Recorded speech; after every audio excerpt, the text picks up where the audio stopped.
C'est dans le sud-est de la Russie, non loin de la Chine, que le président russe a reçu son homologue biélorusse Alexander Loukachenko. Une visite au cosmodrome Vostochny pour évoquer l'alliance entre les deux pays, mais aussi la guerre en Ukraine.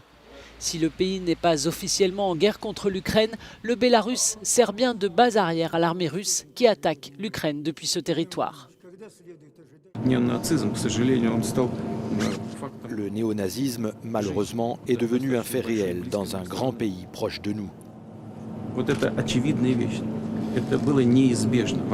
Et il est clair que la guerre était inévitable. C'était une question de temps. Et ce que nous faisons, c'est aider les gens à se libérer et d'autre part, nous prenons des mesures pour assurer la sécurité de la Russie.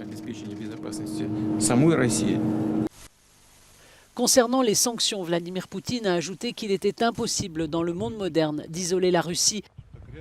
Le monde craint une escalade brutale de la guerre dans l'est de l'Ukraine qui permettrait à Moscou de revendiquer la victoire le 9 mai, date de la capitulation de l'Allemagne nazie.